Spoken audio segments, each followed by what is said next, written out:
Hello बच्चों, कैसे हैं आप लोग। मैं शांतनु सिंह एक बार फिर से आपका स्वागत करता हूं एटीपी स्टार लर्निंग प्लेटफॉर्म पे।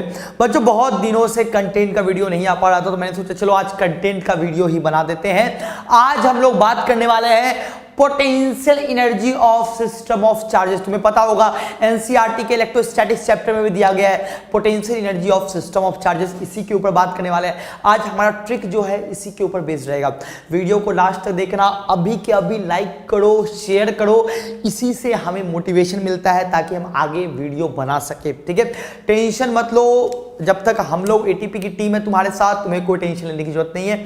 आज कंटेंट का वीडियो होगा, अगला वीडियो मैं कोशिश करूंगा कि मेंस के स्पेसिफिक टॉपिक जो कि इंपॉर्टेंट टॉपिक है मेंस में, उसके ऊपर सवाल करवाऊं। ठीक है, तो आज स्टार्ट करते हैं, वीडियो को लास्ट देखना। और हाँ, ऐप हमारा हो चुका है गूगल प्ले पे आ चुका है, नीचे डिस्क्रिप्शन बॉक्स में ऐप का लिंक दिया गया है, तो अभी के अभी डाउनलोड कर लो अगर तुमने डाउनलोड नहीं किया है। ठीक है ना, स्टार्ट करते हैं। वीडियो को लाइक और शेयर करना मत भूलना। देखो, सबसे पहले ये जानने की कोशिश करते हैं कि भाई सिस्टम की एनर्जी का मतलब क्या होता है। आखिर ये सिस्टम की एनर्जी, ये वर्ड का मतलब क्या होता है, पहले ये तो पता चले, फिर ट्रिक के बारे में बात करेंगे। देखो, सिस्टम की एनर्जी का मतलब ये होता है, जैसे कि मैं बोलूं कि मेरे पास एक चार्ज है, सपोज करो मेरे पास एक प्लस Q1 चार्ज है रखा हुआ है। अब मान लो इन्फिनिटी से लेकर मैं एक दूसरा चार्ज लेके आया Q2, जिसको Q1 से मैंने R डिस्टेंस पे रखा, तो ऑब्वियस सी बात है इसका फील्ड इसको अपोज कर रहा होगा। उस फील्ड के अपोजिशन के जबरदस्ती मैं इस चार्ज Q2 को धक्का देके ला रहा हूं। मतलब मेरे कारण किया गया वर्क इस Q2 पे कैसा है, पॉजिटिव है कि निगेटिव है। मेरे कारण किया गया वर्क पॉजिटिव है, क्योंकि मैं फोर्स भी इधर लगा रहा हूं और ये इधर आ भी रहा है। ये फिक्स मान के मैं चल रहा हूं, मैं मान रहा हूं कि ये फिक्स है। अब इलेक्ट्रोस्टैटिक फोर्स किधर है, तो इलेक्ट्रोस्टैटिक फोर्स इधर की तरफ है। मैंने इलेक्ट्रोस्टैटिक फोर्स के अपोजिट में वर्क किया, यानी कि मैंने इलेक्ट्रोस्टैटिक पोटेंशियल एनर्जी बढ़ा दी। जब भी कभी कंजर्वेटिव फोर्स के अपोजिट वर्क होता है, जब भी कभी कंजर्वेटिव फोर्स के अपोजिट वर्क होता है, तो वो वर्क जो हमने किया है कंजर्वेटिव फोर्स के अपोजिट, या कंजर्वेटिव फोर्स ने जो भी वर्क किया है निगेटिव में, वो वर्क इस सिस्टम की पोटेंशियल एनर्जी बढ़ा देता है। यानी कि अगर इनके बीच की दूरी r है, तो बताओ इसने इसके ऊपर कितना वर्क किया, delta U will be K Q1 Q2 upon R। Potential energy जो सिस्टम की अब बन गई है वो इतनी बन गई है। मैंने इतना ही वर्क, अगर मैं स्लोली लेके आ रहा हूं तो मैंने इतना ही वर्क पॉजिटिव में किया है, इलेक्ट्रोस्टैटिक ने इतना ही वर्क निगेटिव में किया है। और जब भी कंजर्वेटिव फोर्स निगेटिव वर्क करता है, सिस्टम की पोटेंशियल एनर्जी बढ़ती है। ये हो गई इस पर्टिकुलर इन दो चार्जेस के सिस्टम की पोटेंशियल एनर्जी, ये हो गई। आ गई बात समझ में। अब सिस्टम की में कितना चार्जेस था, 2। अब सिस्टम में कितना चार्जेस है, 3। अब मैंने बोला कि इस सिस्टम को बनाने में हम कितनी एनर्जी वेस्ट करेंगे, इस सिस्टम को बनाने में हम कितनी एनर्जी वेस्ट करेंगे। अब देखो कैसे करना है, 3 चार्जेस है ना, क्या करो। सबसे पहले तरीका क्या होता है करने का कि भाई इस सिस्टम को बनाने के लिए सबसे पहले मैंने चार्ज लाया Q1 चार्ज लाके मैंने रख दिया। क्या मुझे कोई वर्क करना पड़ा, नहीं, क्योंकि यहाँ स्पेस में कोई फील्ड ही नहीं है, तो Q1 को लाने में मुझे कोई वर्क नहीं करना पड़ेगा। अब मैं क्या कर रहा हूँ, मैं स्लोली Q2 को लेके आ गया। अब जब Q2 को लेके आ रहा हूं तो Q1 का फोर्स इसको अपोज कर रहा है, दोनों पॉजिटिव है तो Q1 का फोर्स अपोज करेगा। अपोजिशन के जबरदस्ती मैंने इसको R1 डिस्टेंस पे लाया, तो मैंने कितना वर्क किया, जितना इन दोनों के बीच में पोटेंशियल एनर्जी होगी, तो इन दोनों के बीच में पोटेंशियल एनर्जी U कितनी होगी, K Q1 Q2 upon R1। इतना वर्क मैंने किया। अब इस सिस्टम के पास इतनी पोटेंशियल एनर्जी स्टोर्ड है, जितना मैंने वर्क किया वही स्टोर्ड है। अब 2 चार्जेस का सिस्टम क्रिएट हो गया, बट मुझे 3 चार्जेस का सिस्टम क्रिएट करना है। यानी कि मैं अब Q3 को लेके आ रहा हूं। जैसे मैं Q3 को लेके आया, इसने भी फोर्स लगाया, इसने भी फोर्स लगाया, यानी कि मुझे अब 2 फोर्स के अपोजिट में वर्क करना पड़ा। इन दोनों के बीच के इंटरैक्शन, यानी कि इसका इसके ऊपर जो फोर्स आया उसके अपोजिट मैंने कितना वर्क किया, तो मैंने वर्क किया K Q1 Q3 अपॉन ये डिस्टेंस, यानी कि R2। अब मैंने इसके अपोजिट में कितना वर्क किया, तो upon R2 K Q2 Q3 upon ये दूरी यानी कि R3, सबको जोड़ दिया, यानी कि ये जो एनर्जी मैंने लगाई इस सिस्टम को क्रिएट करने में, पहले स्पेस में कोई कहीं नहीं था, ये चार्जेस इन्फिनिटी पे, ये भी इन्फिनिटी पे, ये भी सब दूर दूर थे। अब मैं इनको कोलैबोरेट करके एक जगह ला रहा हूं, तो मैंने वर्क किया। That work is this combined potential energy of system, इसी को बोलते हैं सिस्टम की कंबाइंड पोटेंशियल एनर्जी। अब इसमें कितना टर्म्स आया, तो 1 2 3 टर्म्स आया।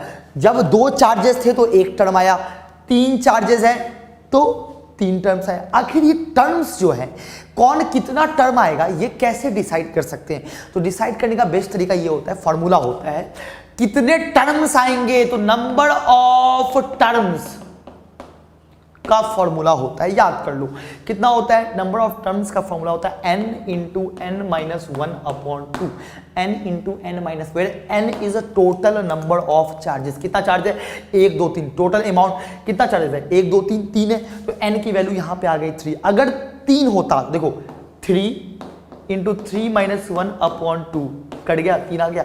अगर 2 होता तो 2 इंटू 2 माइनस 1/2 कट गया, कितना आ गया, 1 आ गया। यानी 2 चार्जेस के लिए सिंगल टर्म आएगा, 3 चार्जेस के लिए 3 टर्म आएगा। मान लो 4 चार्जेस होते, सपोज मैंने एक एग्जांपल ऐसा दिया, देखना मैंने एक एग्जांपल ऐसा दिया कि यार मेरे पास कुछ ऐसा है, ये Q1 है, ये Q2 है, ये Q3 है, ये Q4 है, ये मान लो R1 R2 R3 R4 R5। मैंने बोला कितना टर्म्स आएगा, तुम सोचो कितने चार्जेस है, 4 चार्जेस है, टोटल नंबर ऑफ टर्म्स बराबर 4 इंटू 4 माइनस 1/2। देखो 2 टू द 4 यानी कि 3 टू द 6, 6 टर्म्स आएंगे।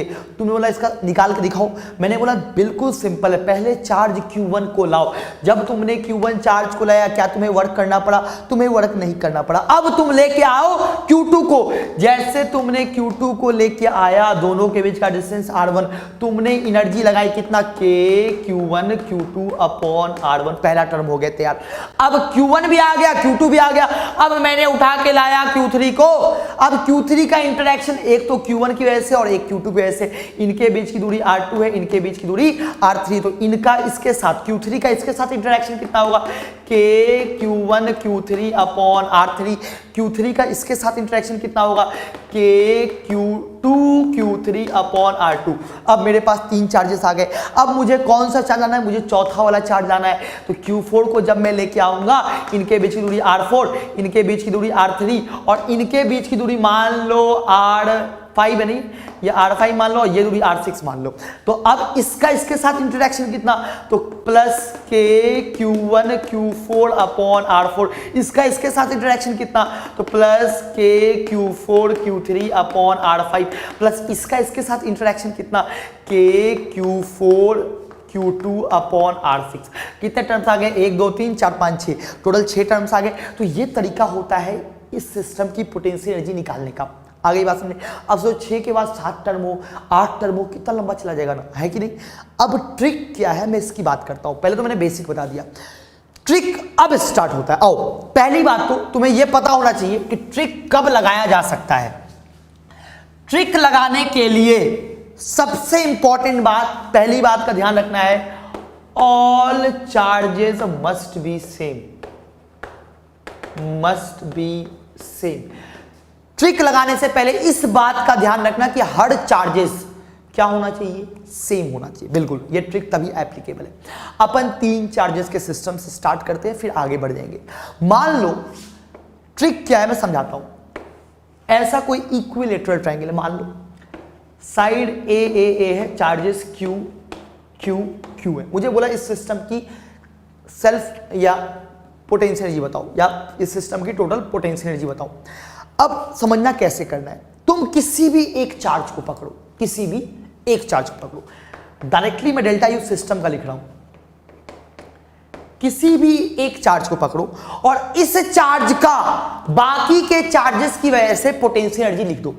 मतलब इसका इसकी वजह से कितना होगा, K Q अपॉन A, यानी कि इसका इसके वजह से हो जाएगा K Q square by A। इसका इसके वजह से कितना होगा, plus K Q square by. एक को पकड़ा, जितना भी है उनकी वजह से मैंने लिख दिया। अब जितना भी टोटल चार्ज है, कितना चार्ज है, 1 2 3 इंटू एन कर दो। एक चार्ज का सबकी वजह से लिख दिया, एक चार्ज पे जितना चार्ज है इंटू 1 कर दिया बाई 2 आंसर। देखो ये कितना हो गया 2, ये हो गया 2kq स्क्वायर बाई 2 कट गया, n कितना है यहाँ पे 3 है, तो आंसर हो जाएगा 3kq स्क्वायर बाई a। ये 2 और 2 कट गया।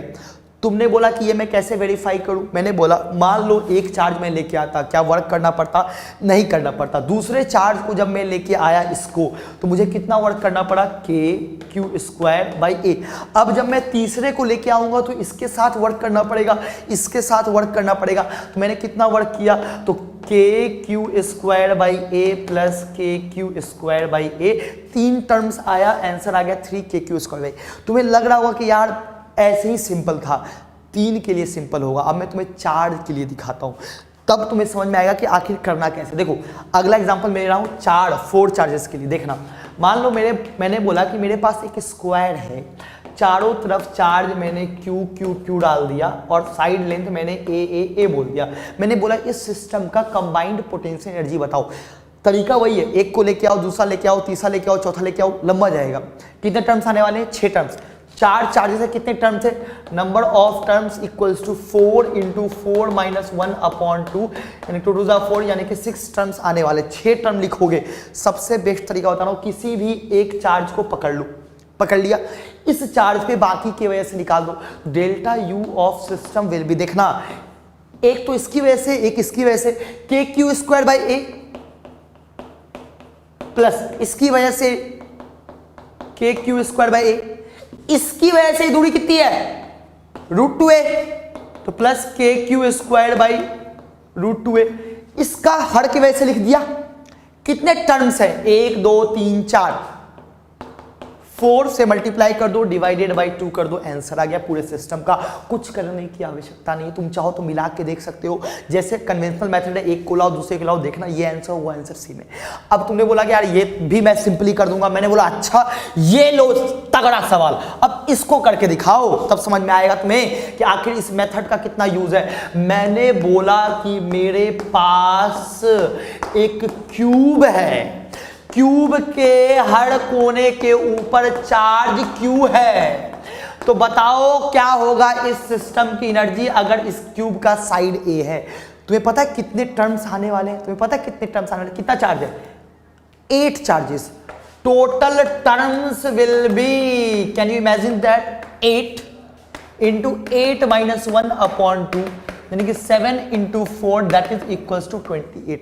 You are going to get 28 terms. तुम्हें 28 टर्म यहां पे आने वाला है। क्या तुम 28 टर्म लिख पाओगे?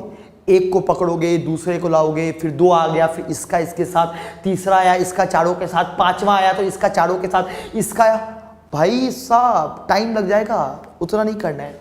डेल्टा यू ऑफ सिस्टम, देखो किसी भी एक को पकड़ लो, मैंने इसको पकड़ लिया, इसका बाकी के साथ की वजह से लिख दो, इसका बाकी के साथ की वजह से लिख दो। देखो अब एक की वजह से 2 3, तीनों ए है, ये भी ए है, ये भी ए है, ये भी है, तो ए वाला कितना टर्म्स आया, 3 टर्म्स आया, 3 times of kq square by A. इसका काम हो गया, इसका काम हो गया, इसका, ये सब ए पे था, ए काम हो गया। अब मैं क्या बोल रहा हूं, अब इसका √2a वाला लिखो, √2a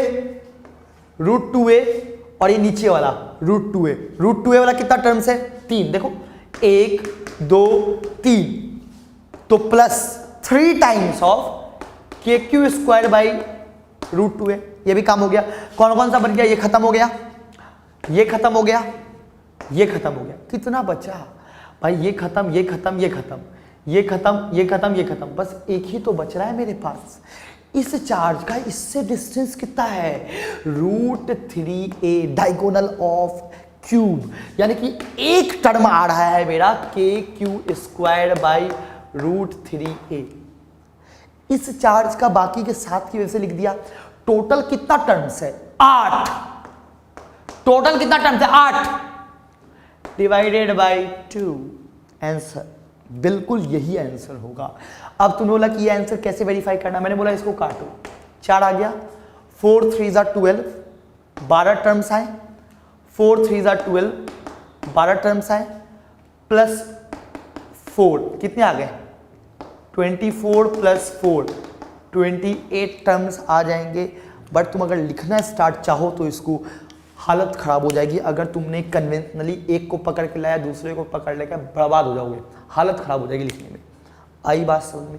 ऐसे ऐसे कई सवाल मैं करवा सकता हूँ, बट अभी इतनी टाइम तो नहीं है कि मैं सारा सवाल करवाऊँ। मैंने बोला यार मेरे पास ये हेक्सागोन है, यहाँ चार्ज क्यू है, यहाँ चार्ज क्यू है, यहाँ चार्ज क्यू है, यहाँ चार्ज क्यू है, यहाँ चार्ज क्यू है। इस सिस्टम की सेल्फ एनर्जी बताओ। क्या करना है, एक को पकड़ना है, एक ये डिस्टेंस ए मान लो, सारा ए मान लिया मैंने, पकड़ा, किसको पकड़ा, एक को पकड़ा, ये डिस्टेंस कितना है ए, ये डिस्टेंस भी कितना ए, तो 2a वाला आ जाएगा। ये डिस्टेंस कितना होगा तो निकाल सकते हो तुम, यहाँ से परपेंडिकुलर ड्रॉप कर दो, ये a है, ये एंगल हो जाएगी 60 डिग्री। तो तुम कर सकते हो, तुम चाहो तो ये सवाल भी कर सकते हो, बहुत कोई भयंकर सवाल नहीं होगा। यहाँ से आ जाएगा, यहाँ से कट पिट आ जाएगा, तो तुम आराम से ये निकाल लोगे, ये एंगल 30 डिग्री हो जाएगा। ये डिस्टेंस निकाल लोगे तो ये 2 टर्म्स आ जाएंगे ये वाले, और ये डिस्टेंस होगा 2a। तुम चाहो तो कर लेना, 1 का लिखोगे, 6 से मल्टीप्लाई करोगे, अपॉन 2 कर दोगे, आंसर आ जाएगा। तो ये ट्रिक था अगर मुझे सिस्टम की पोटेंशियल एनर्जी लिखनी होती। ये तभी ट्रिक वैलिड है, पहली बात तो ट्रिक समझो कि कब वैलिड है। ये ट्रिक तभी वैलिड होगा जब पूरा चार्जेस क्या होंगे, सेम होंगे। अगर चार्जेस अलग अलग हुए, अलग अलग वो उसके हुए, तो फिर प्रॉब्लम्स आती है इस ट्रिक में। आई बात सुनिए, तो इस ट्रिक को यहीं रखते हैं। छोटा सा ट्रिक था, बहुत कोई खास ट्रिक नहीं था, बट ये इंपॉर्टेंट है क्योंकि एनसीईआरटी में सिस्टम की पोटेंशियल एनर्जी का एक अलग से टॉपिक दिया गया है। तो जो भी चीज़ एनसीईआरटी में है वो मेंस में आने का बहुत ज़्यादा चांसेस होता है। तो सिमेट्रिक सर्किट में वो क्यूब का निकालने दे सकता है, बट टाइम लगेगा तुम्हें, ये टाइम तुम्हारा सेव कर लेगा। ठीक है, मिलते हैं आपसे अगले वीडियो में, तब तक के लिए बाय, टेक केयर। वीडियो को लाइक करना, चैनल को सब्सक्राइब करना और अभी के अभी शेयर करना, और तुम्हें बताना कि अगला वीडियो तुम्हें किसके ऊपर चाहिए। मिलते हैं आपसे अगले वीडियो, तब तक बाय।